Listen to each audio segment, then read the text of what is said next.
किशनगंज लोकसभा में एमआईएम के बिहार प्रदेश अध्यक्ष अख्तरुल ईमान ने इस नारे से किया 2024 की शुरुआत। लोकसभा चुनाव को लेकर लगातार असदुद्दीन ओवैसी की पार्टी जमीनी स्तर तक किशनगंज लोकसभा में मजबूत। एमआईएम के बिहार प्रदेश अध्यक्ष अख्तरुल ईमान ने सबसे पहले कोचाधामन विधानसभा से पार्टी कार्यकर्ताओं की बैठक से की शुरुआत। बड़ी खबर इस वक्त की बताएंगे दोस्तों कि एमआईएम के बिहार प्रदेश अध्यक्ष अख्तरुल ईमान साहब ने इस नारे से लोकसभा चुनाव की तैयारी की शुरुआत कर दी है। सबने दिया है हमको चोट, बहुत भी झंडा बरदारी,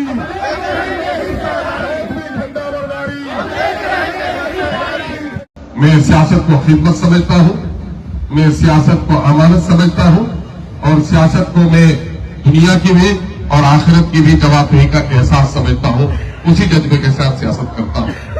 अभी भाई जनाब नादिर साहब ने एक बात कही कि हमारा नेता सीधा है। यकीनन है कि सदाकत और सीधापन ये शरीफ इंसानों की अलामत है, लेकिन आपको नहीं भूलना चाहिए कि अल्लामा इकबाल ने हमें तालीम दी है, बज़्म यारा हो तो रेशम की तरह नर्म, रज़्म हक़ व बातिल हो तो फौलाद है मोटी। आप क्या समझते हो, अगर दारोगा बनकर कोई आ जाए तो अपने माँ बाप के लिए भी दारोगा होगा क्या, अपने खानदान के लिए भी दारोगा क्या होगा? वो डाकुओं के कमर में रस्सी लगाने वाला होगा, शरीफों के दरमियान में नर्म होगा। यकीनन है कि माँ बाप ने जो तरबियत दी है, असातिज़ा से जो तरबियत पाई है, बात को सलीके से कहना चाहता हूँ और अपने मंसूबे को अमली जामा पहनाने के लिए हकीमाना तौर पर मुमकिन है कहीं नजरअंदाज किया होगा, लेकिन जालिमों से आज तक हमने समझौता नहीं किया है।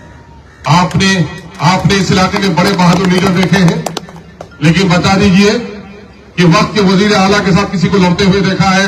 लड़ते हुए अगर किसी को देखा है तो इसे सीधे नेता को देखा है, जिसे आप सीधा कहते हैं।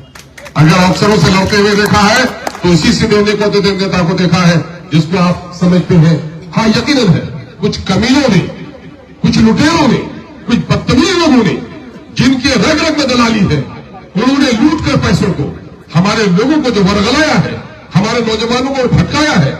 तो आप कभी कभी इंसान हैं, इनसे वक्ती तौर पर आपको परेशानी हो जाती है कि मेरे नेता को तो लोग गालियां भी दे देता है, एक नेता ऐसा गुंडागर्दी करता है लेकिन उस पर उंगलियां नहीं उठाता। यकीनन मैं समझता हूं कि देखो, मैं आज अपने दोस्तों से कहना चाहता हूं, सड़क पर गोबर भी है और सड़क पर टोपी भी है। एक राह चलता हुआ इंसान पांव दोनों पर नहीं रखता है, टोपी पर भी नहीं रखता, गोबर पर भी नहीं रखता। तो आप क्या कहेंगे कि गोबर भी टोपी के बराबर हो गया? नहीं, गोबर पर नफरत से नहीं रखता और टोपी पर एहतराम से नहीं रखता। अल्लाह का शुक्र है कि अख्तरुल ईमान से लोग मोहब्बत करते हैं, अखलाक की वजह से मुझसे डरता नहीं है। डरता है तो गोबर के छींटों से डरता है। आप परेशान मत होइए नादिर साहब, आप परेशान मत होइए राहत साहब। आज अल्लाह का शुक्र है कि अगर हम लोगों ने सियासत को नया रुख नहीं दिया होता तो आप मुझे बता दीजिए, इस इलाके में बड़े बड़े लीडर पैदा हुए, लेकिन क्या 2 आदमी को भी एमएलए, 4 आदमी को भी एमएलए बना सका है? लेकिन यही पार्टी की सदाकत रही जिसकी बुनियाद पर न सीमांचल से आवाज उठी, बल्कि 75 साल के दरमियान में माइनॉरिटी की कयादत में कोई पार्टी अगर असेंबली में पहुंची है तो अख्तरुल ईमान की कयादत पर पहुंची है और एमआईएम और आपकी मोहब्बत से पहुंची है। इसलिए हमें बड़ी लड़ाई लड़ रहे हैं, हमें बड़ी लड़ाई लड़ रहे हैं। शेर का शिकारी कभी बिच्छू के काटने से परेशान नहीं होता। मैं देखता हूं इस वक्त पूरे बिहार में जो मुसलमानों के साथ, जो दलितों के साथ और विशेषकर सीमांचल के साथ जो जुल्म और नाइंसाफी हुआ है, मैं उसके लिए लोगों के जहन तैयार कर रहा हूं, सवाल कराना सिखा रहा हूं। क्या इस बात से कोई इनकार कर सकता है कि बैरिस्टर असदुद्दीन ओवैसी साहब की सियासत ने पूरे हिंदुस्तान में कमजोरों की जबान में जबान दी है और अख्तरुल ईमान की खिदमत से इनकार नहीं कर सकता कि सीमांचल के हक और हुकूक को डाटा के साथ अगर किसी ने असेंबली में उठाने का काम किया है, इससे पहले किसी माई के लाल ने नहीं किया है। अभी होगा।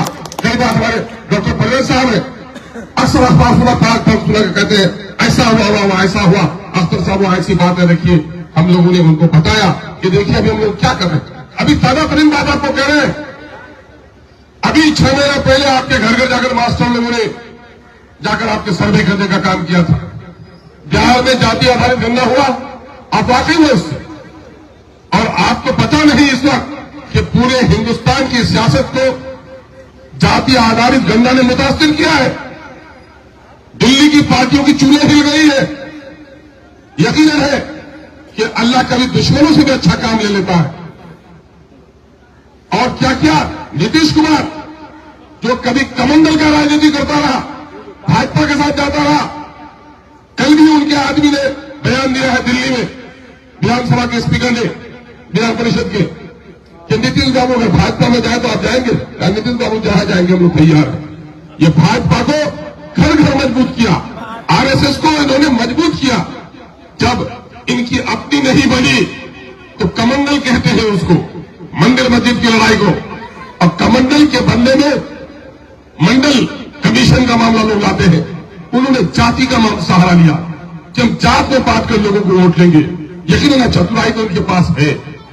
उस चतुराई के तहत आज अपने जाल में खुद ही फंस रहा है। जवाब दे आज पूरे बिहार में आपने जाति आधारित गंगा बनाया किया, लेकिन हमारे लिए कोई खबर नहीं है। अखबार वाले 2023 के गुजरने के जो वाकयात पेश करते हैं, उन 2023 के गुजरने के अंतरिम वाकयात में जाति आधारित गंगा को शामिल करते हैं।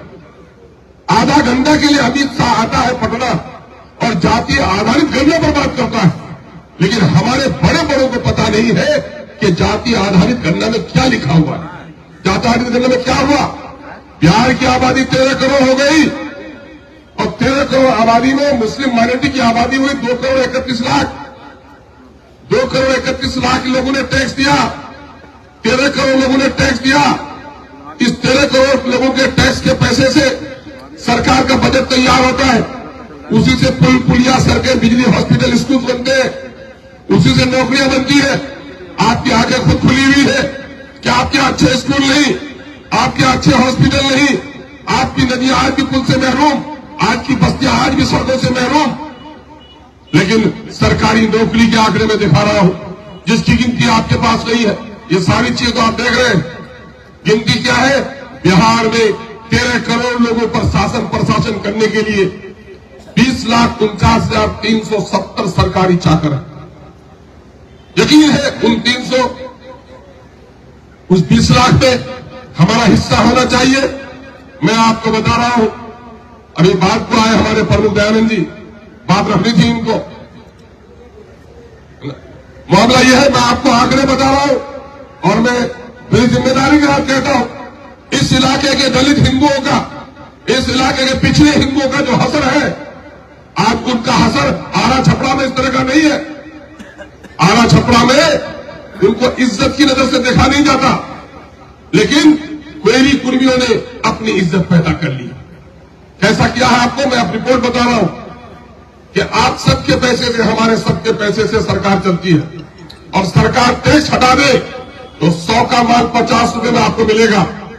आपके कमाई, आपका बेटा दिल्ली में घर बनाता है, 7 मंजिला इमारत से गिरता है और हड्डी पसली एक हो जाती है। आपका बेटा सऊदीया में जाता है, वहां पर गाड़ी के नीचे दब जाता है। वो जो पैसा कमा के वहां से भेजता है, उनके पैसे में 100 रुपए में 30 रुपए बिहार सरकार को और 20 रुपए दिल्ली की सरकार को जाता है और उसी से सारा सरकारी कामकाज चलता है। ये जो 20